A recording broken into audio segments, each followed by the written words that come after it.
नमस्कार मुलांनो, हा SSC बोर्डाचा पेपर आहे 2023-24चा. या पेपरामध्ये तुम्हाला प्रथम सूचना दिल्या जातील. त्या सूचना तुम्ही नीट वाचायचे आणि त्याप्रमाणे तुम्ही पेपर सुरुवात करायचे. आता हा पहिला प्रश्न जो दिलेला आहे, हा जो पहिला प्रश्न या उत्तरावर आधारित आहे. इथे उत्तर दिलेला आहे, हा नीट वाचायचा आहे.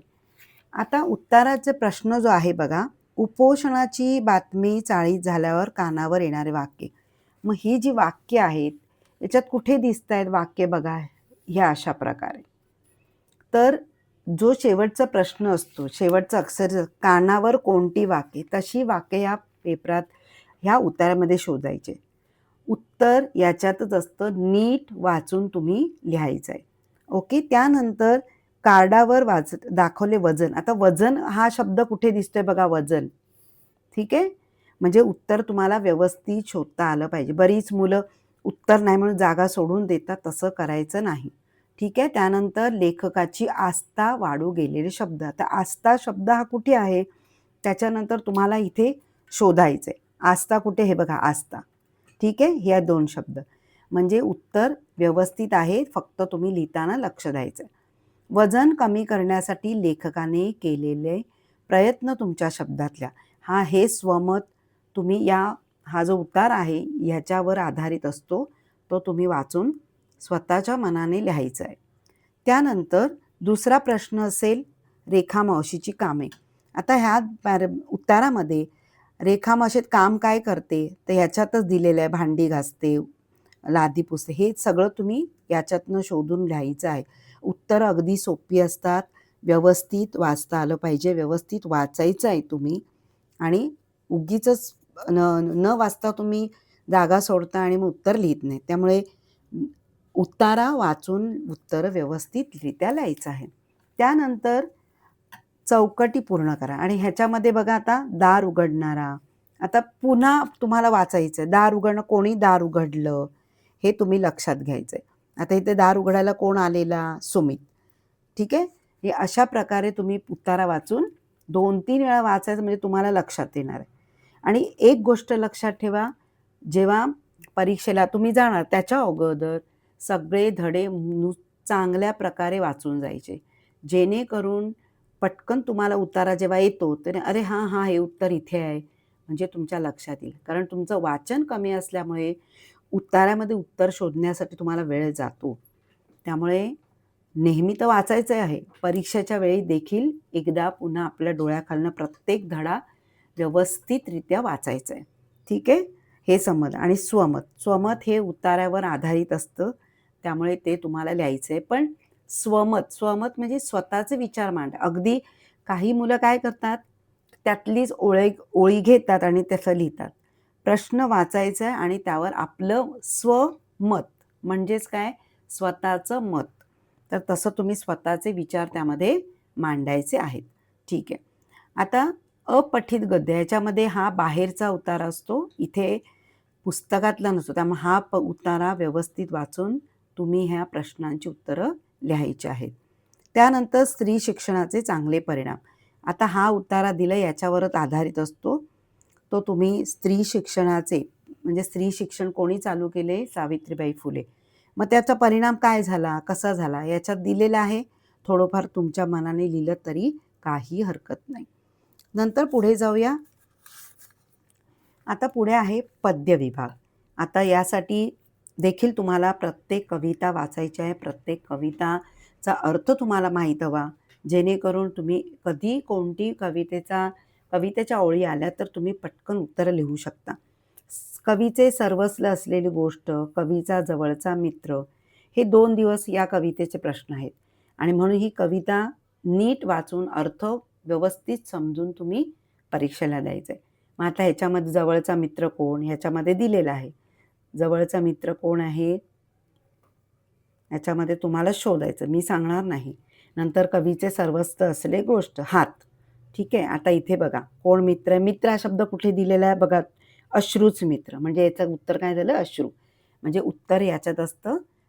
पुन्हा तुम्हाला मी सांगते, उत्तर व्यवस्थित शोधायचं आहे आणि लिहायचं आहे. कृती पूर्ण करा, कवीचा प्रयत्नवाद, आशावाद दाखवणारी ओळ. आता याच्यामध्ये प्रयत्न आणि आशावाद, इच्छा काय असते, तर याला अनुसरून कोणत्या ओळी येतील हे तुम्ही ओळखायचं. दारिद्र्याकडे गहाण पडलेले हात, या समूहाचा शब्दाचा अर्थ काय तो तुम्ही लिहायचा आहे. त्याच्यानंतर अर्थ, ह्या शब्दांचे अर्थ याच्यातच असणार आहे, ते तुम्ही ओळखायचं आहे. आणि हे तुम्हाला तुमच्या नवनीत गाईडमध्ये सुद्धा असतं, त्यामुळे संपूर्ण गाईड तुम्ही वाचायचं आहे. आणि अगदी समानार्थी शब्द आहेत, त्याच्यामुळे न येण्यासारखं काहीच नाही आहे. कवितेत व्यक्त केलेले जीवन सत्य, म्हणजे खरोखरचं जीवन काय आहे या कवितेत, त्या कवीचं जीवन कसं चाललंय, किती त्रासदायक आहे, याचं वर्णन तुम्ही स्वतःच्या विचाराने लिहायचं आहे. ठीक आहे. त्याच्यानंतर आता आलं रसग्रहण. रसग्रहणसाठी प्रत्येक कवितेचे कवी तुम्हाला पाठ पाहिजेत. ठीक आहे. आणि त्या कवितेचा विषय म्हणजे ही कविता कोणत्या विषयाला अनुसरून दिलेली आहे, हे कशात मिळेल तुम्हाला. कविता जेव्हा सुरुवातीला कविताचा परिचय दिला जातो त्यामध्ये असतं, म्हणजे त्या कवितेचं सार त्याच्यात असतं, मग तो असतो विषय. आणि कवितेचे कवी किंवा कवयित्री हे वरती दिलेलं असतं, ते तुम्ही लिहायचं. नंतर कविता आवडण्याचे कारण, तुम्हाला कविता आवडली का आवडली. मग बहुतेक सगळीकडे असतं की भाषा सोपी असते किंवा त्याचे शब्द सरळ आहेत, वाक्य सोपे आहे, मुलांना समजणारे आहे, असे 2-3 ठराविक वाक्य. आणि त्या कवितेमध्ये काय दिले, कशाबद्दल दिलेलं आहे ते तुम्ही लिहायचं. उदाहरणार्थ संत वाणीची पहिली कविता अंकिलामिता सुद्धा ह्याच्यात आहे बघा. तर ह्याच्यात काय दिलेलं आहे की देव विठ्ठलाला बघायची, त्याला विठ्ठलाला भेटण्याची इच्छा असते. मग त्याच्यात वेगवेगळे उदाहरणं दिलेले आहेत, मग ते तुम्ही त्याच्यामध्ये सांगू शकता. ठीक आहे. नंतर ओळींचा अर्थ, जर तुम्ही कविता व्यवस्थित वाचली असेल, अर्थही वाचून आला असाल, तर तुम्हाला कवितेचा अर्थ अगदी सहजपणे लिहिता येईल. आणि हे शब्द जे आहे कवितेतलेच आहेत, त्याचा अर्थ तुम्ही लिहायचा, म्हणजे समानार्थी शब्द हे तुम्हाला माहीत हवेत. त्याच्यानंतर स्वप्न करू साकार. आता याच्यामध्ये 2 दिले आणि जे तुम्हाला सोपे वाटतील ते तुम्ही लिहायचं आहे. आणि अंकिला मी दास तुझा, हे तर हमखास येतच परीक्षेमध्ये. ह्याच्या व्यतिरिक्त दुसऱ्या 2 कविता असतात, पण अंकिला मी दास तुझा हे तुम्हाला येणार, त्यामुळे हे तुम्ही अगदी हमखास पाठांतर करून यायचंय. त्यानंतर स्वप्न करू साकार. तर ह्याच्यामध्ये सुद्धा स्वप्न करू साकार, काय मुलांनी काय करायचंय, आपल्या देशाचं स्वप्न साकार करण्यासाठी काय काय करायला पाहिजे, हे या कवितेत तुम्हाला दिलेलं आहे. मग ते तुम्ही जसं मी याच्यामध्ये सांगितलं, कवितेचं नाव, कवितेचा विषय, त्याप्रमाणे याच, म्हणजे जवळजवळ 6च कविता आहेत तुम्हाला, त्या 6ही कवितेचं छान प्रकारे तुम्ही पुनरावृत्तन करायचं आहे. ठीक आहे. त्याच्यानंतर हो मी बाबा, म्हणजे ह्या कृती आहेत, म्हणजे तुम्हाला जसं इंग्लिशमध्ये असतात की हे टिपा द्या, म्हणजे शॉर्ट नोट, जसं मराठीमध्ये आहे टिपा द्या, म्हणजे ह्याच्याबद्दल तुम्हाला माहिती द्यायची. याचे मार्क किती आहेत, प्रत्येकी 3, म्हणजे 3 आहेत, त्यातले 2 लिहायचे. तुम्हाला मी इम्पॉर्टंट सांगणार आहे, पण सध्या आता 3 ह्याच्यामध्ये कोणतं तुम्हाला येऊ शकतील, त्यातले 2 तुम्ही लिहायचेत.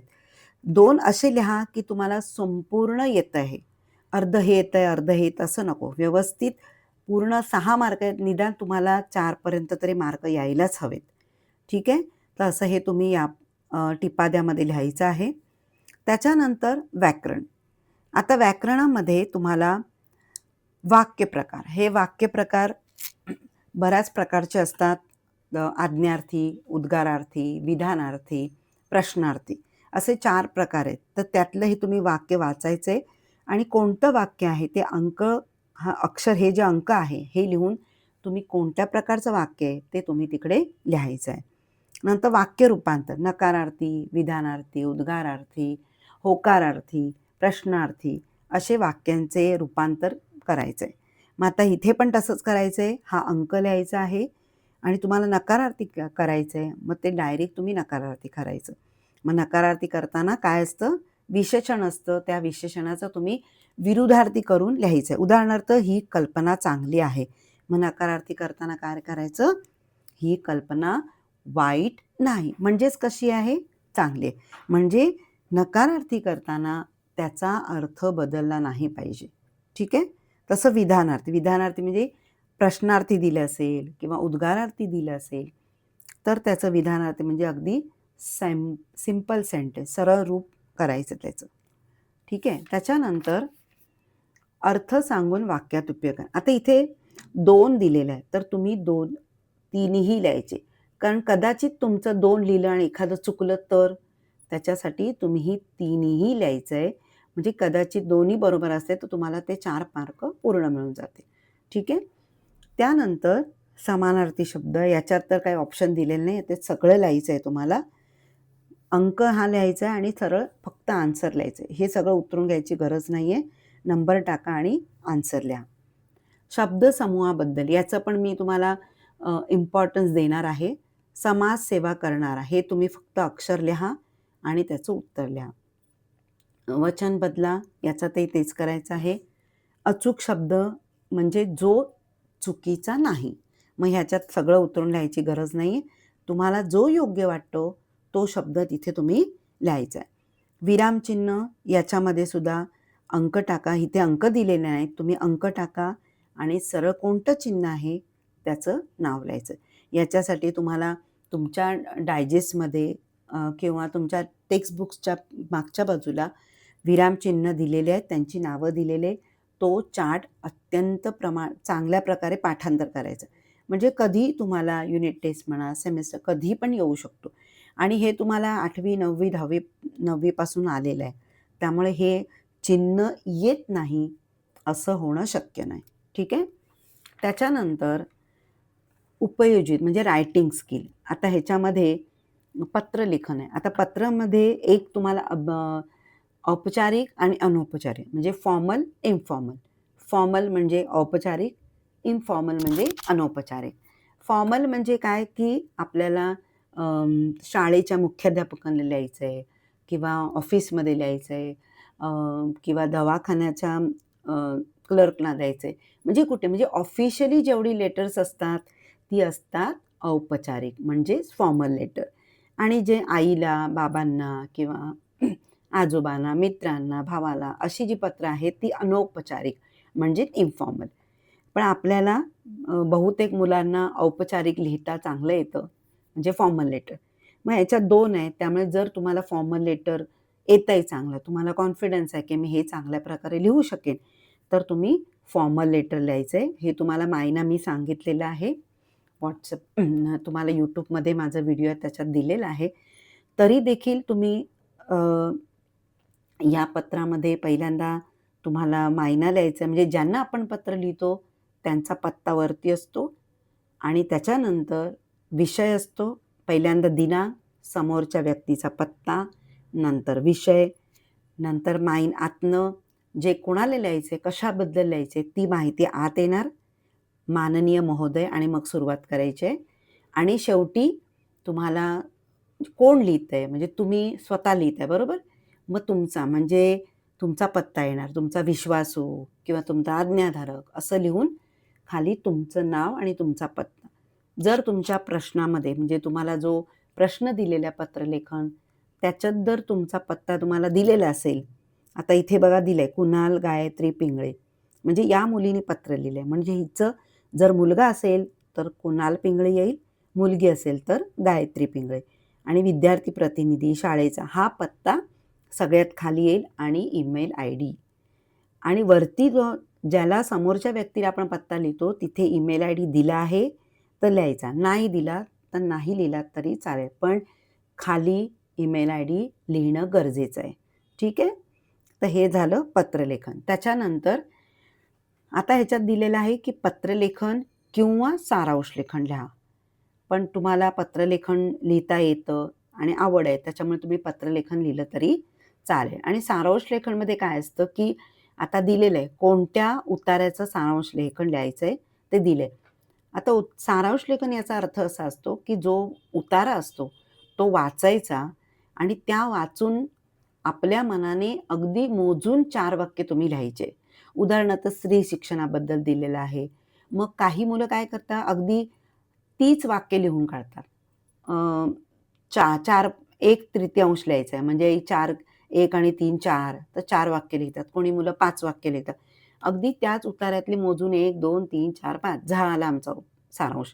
असं नाही. तर तो उतारा वाचून तुम्हाला काय याच्यातलं कळलं? ती मोजकी 4 वाक्य तुम्ही लिहायचे. ठीक आहे? 4 किंवा 3 लिहिली तरी चालेल. पण ती वाक्य त्या उताऱ्याला अनुसरूनच आली पाहिजेत. कुठलीही आपल्या मनाने लिहायचं नाही. आणि जरी तुम्ही मनाने लिहिलीत, तरी त्या विषयाला धरूनच असली पाहिजेत. ठीक आहे? म्हणजे पत्र किंवा सारांश यापैकी एक लिहायचं आहे. त्याच्यानंतर जाहिरात लेखन. जाहिरात म्हणजे अगदी सोपा, कारण त्याच्यामध्ये आपण चित्र काढतो.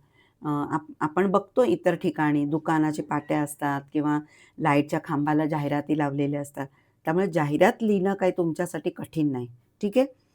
तर जाहिरातीमध्ये तुम्हाला वरच्या दुकानाचं नाव, नंतर तुम्हाला उद्घोषक वाक्य आहे, ती वाक्य लिहायची आहेत. त्याचा विषय दिलेला असेल तर विषय काय आहे त्यानुसार तुम्ही ती जाहिरात लिहायची आणि चौकट आखायची आहे आणि व्यवस्थित लिहायचं आणि पेनानेच चित्र काढायचं आहे. पेनाने चित्र, पेन्सिल चित्र असं काही गडबड करायची. फक्त पेनाने चित्र आणि सगळं पेनानेच आलं पाहिजे. त्यासाठी पट्टी घेऊन हे सगळं ओळ आखत बसायची गरज नाही. त्यामुळे वेळ पुरत नाही. आणि त्याच्यामध्ये दिलेलं आहे तुम्हाला कोणत्याही 2 कृत्या. ते एक जाहिरात आहे, बातमी लेखन आहे, कथालेखन. आता जाहिरात तर तुम्ही लिहिणारच आहेत. बातमी लेखन आणि कथालेखन. काही मुलांना कथालेखन जमत नाही. म्हणजे जवळ-जवळ 2 पानं लिहायला लागतात. म्हणजे कहाणी लेखन म्हणजे कसं कथालेखन हे कसं भूतकाळामध्ये लिहायचं असतं. कोणाला एक येतं, कोणाला येत नाही. मग काही मुलं काय करतात बातमी लिहितात. बातमी कशी एक 7-8 ओळी लिहिलं तरी चालून जातं. म्हणजे बातमी कसं काय, कुठे काय घडलं, ते सगळं लिहायचं असतं. तर मी सांगते तुम्हाला. आणि जाहिरातीमध्ये बघा अशी कृती पण आली तरी तुम्हाला करता येईल. ठीक आहे. आता बातमीमध्ये काय लिहायचं आहे, की प्रथम दिनांक लिहायची. त्याच्यानंतर ती बातमी किती तारखेला घडली आहे. आता इथे मी दिलं आहे भाषा दिन. अच्छा, भाषा दिन कधी असते? 27 फेब्रुवारी. आणि बातमी लेखन याचं असतं काय? Report writing. एखाद्या बातमी जेव्हा घडते, तर रिपोर्ट कधी येतो? दुसऱ्या दिवशी, बरोबर? म्हणजेच तुम्हाला भाषा दिवस हा 27 फेब्रुवारीला असतो. म्हणजे रिपोर्ट लिहिताना तुम्ही कोणती तारीख टाकणार? 28 फेब्रुवारी.